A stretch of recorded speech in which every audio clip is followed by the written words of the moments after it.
Hello students, Wasim सा here. स्वागत है आपका हमारे और आपके प्यारे से यूट्यूब चैनल पे एक बार फिर से, है ना।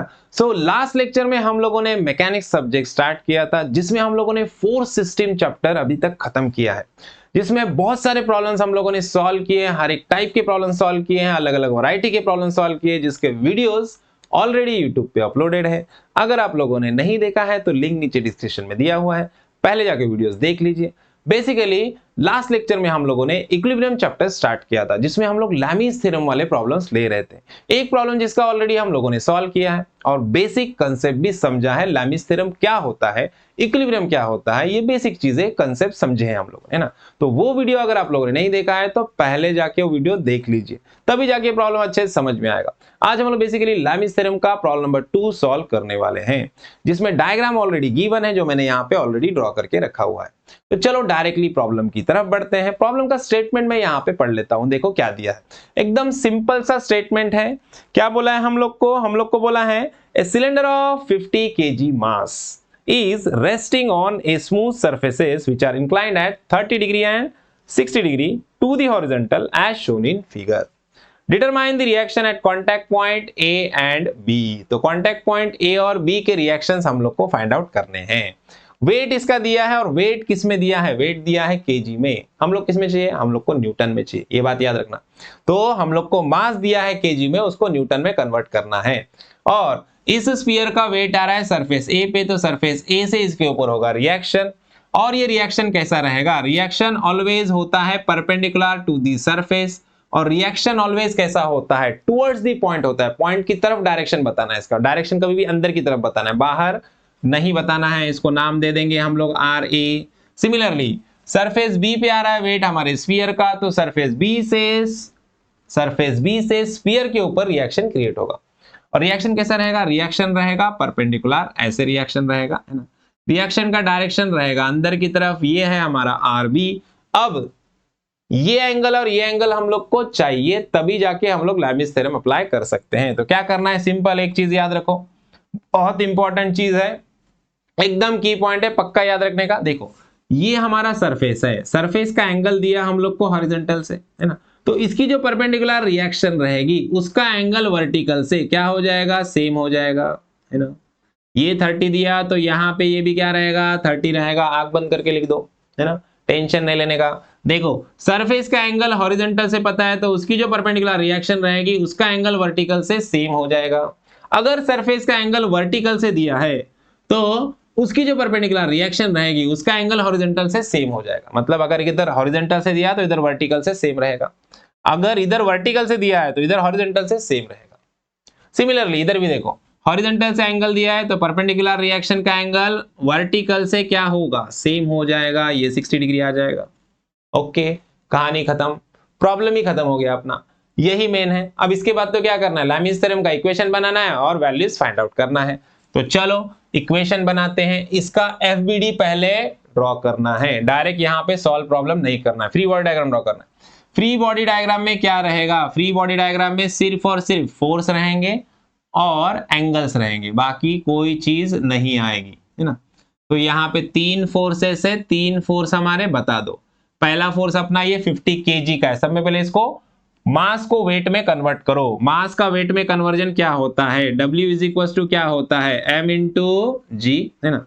तो यहाँ पे मास है अपना 50 इंटू क्या करना है, G की वैल्यू क्या होती है, एक्सेलरेशन ड्यू टू ग्रेविटी 9.81। तो यहाँ पे 9.81 से इसको मल्टीप्लाई करो, तो अपने को ये न्यूटन में मिल जाएगा, ताकि हमारे आने वाले फोर्सेस भी न्यूटन में मिले।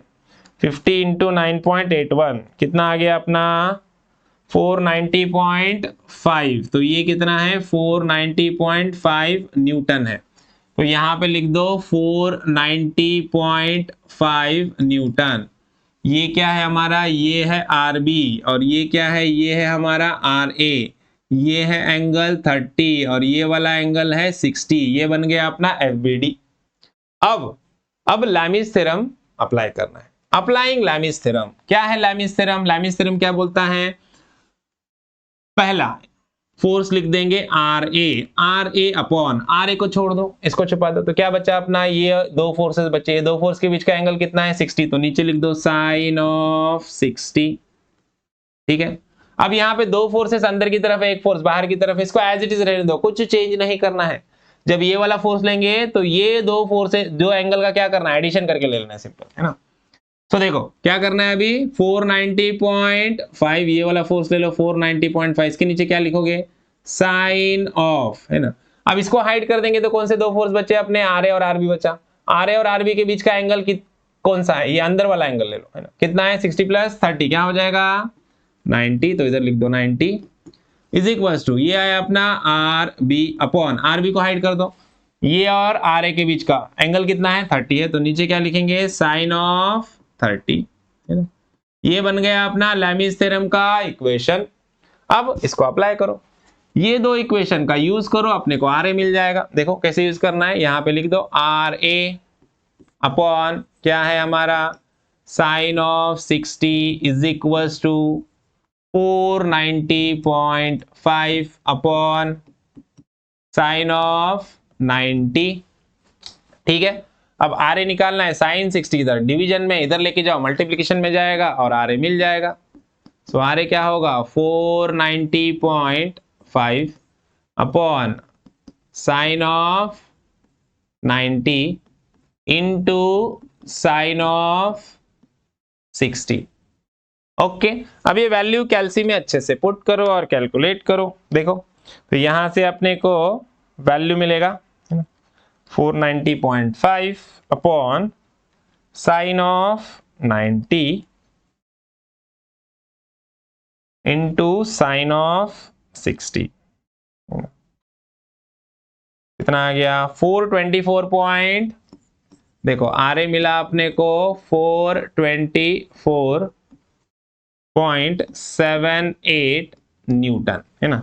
ये मिल गया अपने को R A 490.5 upon sine of 90 into sine of 60 किया आप लोग, है ना। तो ये मिल गया अपने को आर ए का वैल्यू। इसी तरह से आर बी निकालना है, क्या करना है, ये दो इक्वेशन को यूज करो, है ना। अब ये दो इक्वेशन को लिख दो, यहाँ पे क्या है अपना 490.5 upon sine of 90 is equal to R B upon sine of 30। R B निकालना है, साइन 30 को इधर लेके जाओ। So R B is equal to क्या हो जाएगा, 490.5 अपॉन साइन ऑफ 90 इंटू क्या हो जाएगा, साइन ऑफ 30।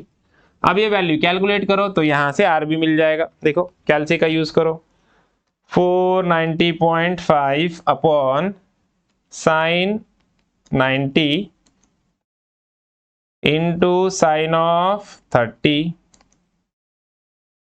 कितना आ गया, 245.25 न्यूटन। तो यहाँ पे आर ए भी मिल गया, आर बी भी मिल गया और हमारा प्रॉब्लम खत्म होता है यहाँ पे। आई होप आपको प्रॉब्लम अच्छे समझ में आया है। वीडियो अच्छा लगा है तो वीडियो को लाइक कीजिए, ज्यादा से ज्यादा अपने दोस्तों के साथ शेयर कीजिए और चैनल को सब्सक्राइब करना ना भूलिए। तो मिलते हैं नेक्स्ट वीडियो में नेक्स्ट प्रॉब्लम के साथ, तब तक के लिए थैंक यू, बाय बाय।